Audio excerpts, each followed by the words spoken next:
So for the past 20 years, I've been helping Malaysians and other Southeast Asians to speak better English.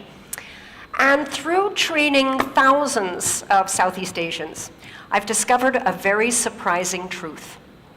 I've discovered that how well somebody communicates in English actually has very little to do with their English level. It has a lot to do with their attitude towards English.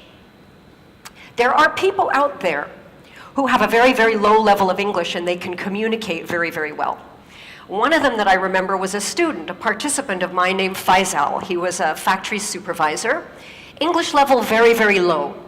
But this guy could just sit and listen to anybody very calmly, clearly, and then he could respond, absolutely express his thoughts beautifully at a very low level of English. So today I want to share with you what is so different about people like Faisal. How do they do it? And second of all, why is this so important, not only to you, but to your children, to your community, and to the future of Malaysia? And third of all, what's one thing you can do, starting today, if you want to speak with that calm, clear confidence that people like Faisal has? So first of all, what is so different? How do people like Faisal do it? So to answer that question, I'm going to take you back about 10 years, okay? So I was training staff at that time, and my daughter at that time was taking piano lessons. And I started to notice two really strong similarities between my daughter's attitude or thinking towards playing the piano and a lot of Malaysians' thinking or attitude towards English. Now, first of all, I should tell you, my daughter absolutely hated piano, hated the lessons, hated practicing. This is my daughter practicing piano, okay? This is as good as it got. This is the real thing.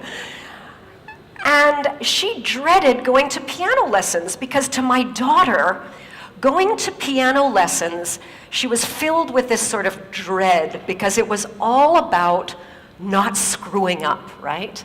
Because like for a lot of piano students, to both my daughter and her teacher, her success in piano was measured by how few mistakes she made.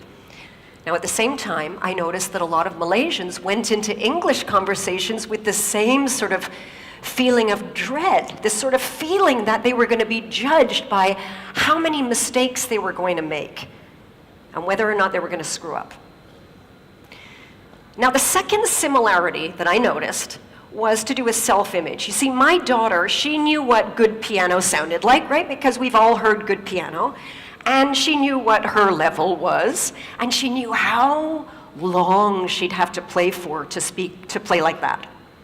And a lot of Malaysians, I noticed, had this idea of what good, proper English is supposed to sound like, and I see a lot of you nodding, and what their English sounded like, and how far they'd have to go to get there. And they also felt like they were, like my daughter, just bad piano player, bad English speaker, right? My English not so good lah, cannot, sorry shy cannot. So I could see these similarities, but I still couldn't figure out, okay, what is it about these people like Faisal that are so different that can just do it smoothly, calmly, with confidence? And one day I discovered that answer, and I discovered it quite by chance. It was a day when my computer broke down and I had to go to a cyber cafe. Now, okay, it was my first time and I discovered cyber cafes are disgusting places, okay? They're really gross. They're smelly and they're filled with boys and they're all playing noisy, violent games. They're just disgusting places. But I had to go there. So I sit down and I start noticing this guy beside me, and I become very, very interested in this guy next to me. Now, this guy is playing this game that is basically, it's like shooting people until they die, and that's it, right? That's the game, right? And I'm noticing that this guy is not very good. He's like, in fact, terrible, right? Because I'm looking and I'm seeing like a lot of shooting and not much dying, right? But what really interested me was behind this lousy player were 3 of his friends sort of standing there watching him play. And what I really noticed was, even though this guy was terrible, even though his friends were watching him, there was no embarrassment. There was no feeling of being judged. There was no shyness. In fact, quite the opposite. This guy's like totally focused on the bad guy, smile on his face. All he can think about is killing these guys, right? And I'm watching him and I suddenly realized, this is it. This is the same attitude that people like Faisal have when they speak English. Just like this guy, when Faisal goes into an English conversation, he doesn't feel judged. He's entirely focused on the person that he's speaking to and the result he wants to get. He's got no self-awareness, no thoughts about his own mistakes. Now, I want to share with you a real, true example to paint a picture of somebody who speaks English like they're playing piano and someone who speaks English like they're playing a computer game. And this is a true story. Happened to me. A while ago, I was in a pharmacy. I had to buy Omega. My doctor said I should get Omega. And I go to the shelf, there's tons of Omega. There's Omega that's high in DHA, Omega that's high in EPA, and I don't know which one to buy. Now, the sales rep happened to be there, and I saw she was like this well-dressed professional woman. I walk over to her, and I see this look as she sees me, this sort of, it's a look I recognize very well. Her eyes go all wide. It's sort of that panic, oh my God, I gotta speak to a native speaker, and she's gonna judge me and notice my mistakes. I go up to her, and I explain my situation, which Omega do I get? And she starts explaining to me everything about DHA and EPA you could possibly imagine.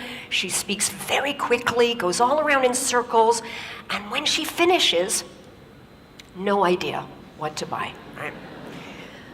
So I turn to the girl behind the counter. Now, the girl behind the counter, I heard her before, her English level is very low.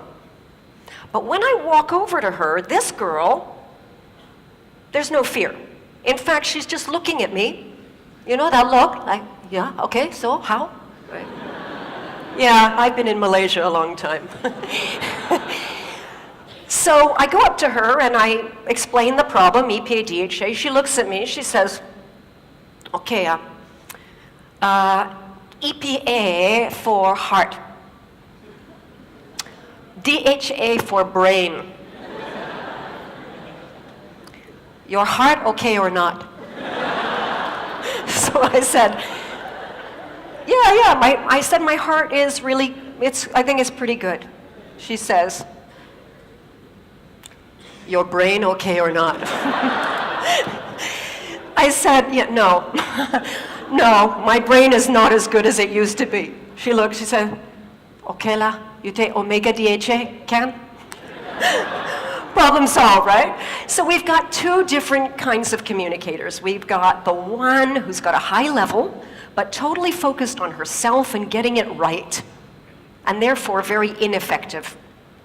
We've got another one, low level, totally focused on the person she's talking to and getting a result, effective.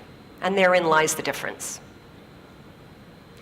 Now, why is this distinction so important, not just to you, to your children, but to the future of Malaysia and countries like Malaysia? And to answer that, let's take a look at who actually is speaking English in the world today, okay?